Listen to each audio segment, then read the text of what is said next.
ساعت الان 3:37 ورودی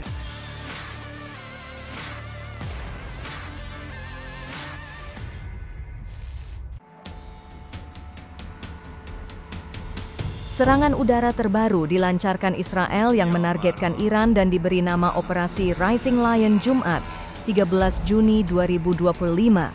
Rekaman ledakan demi ledakan hingga sirine yang meraung akibat serangan Israel ramai beredar di Telegram. Panglima tertinggi Korps Garda Revolusi Islam, IRGC, Iran, Mayor Jenderal Hossein Salami, dilaporkan tewas dalam serangan udara Israel yang menargetkan fasilitas nuklir dan instalasi militer Iran. Perdana Menteri Israel Benjamin Netanyahu mengonfirmasi bahwa militernya telah melancarkan serangan langsung dengan menargetkan sejumlah fasilitas nuklir di Iran pada Jumat, 13 Juni 2025. Dalam keterangan resmi yang dikutip dari CNN International, Netanyahu menyebut operasi yang dinamai Rising Lion merupakan bagian dari tindakan untuk mempertahankan Israel dari ancaman eksistensial. PM Netanyahu juga menegaskan bahwa operasi militer ini tidak bersifat satu kali, melainkan akan terus berlanjut selama dibutuhkan.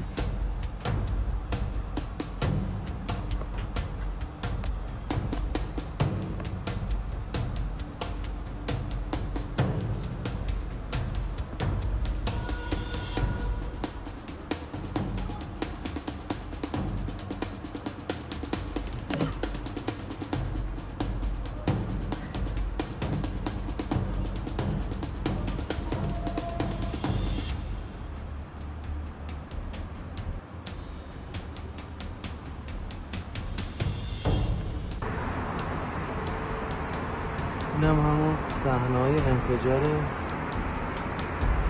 اقدسیه. وای بیچاره مردم.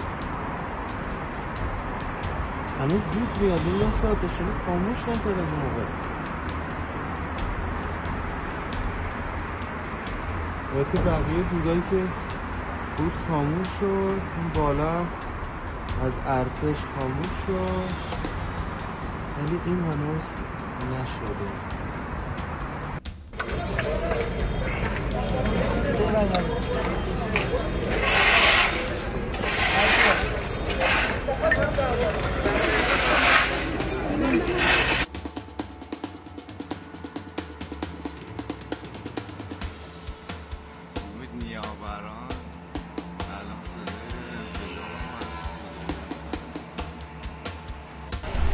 ساعت الان 3:37 ورودی فرحزاده پایین. یه ساختمان مسکونی زده شده.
اینم همون صحنه‌های انفجار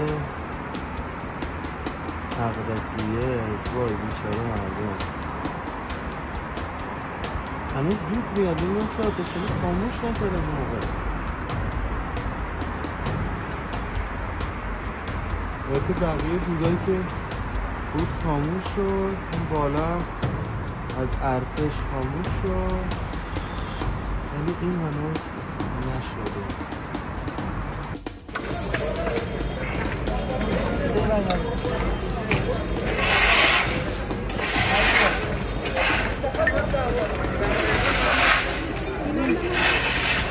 Download Tribun X sekarang, menghadirkan lokal menjadi Indonesia.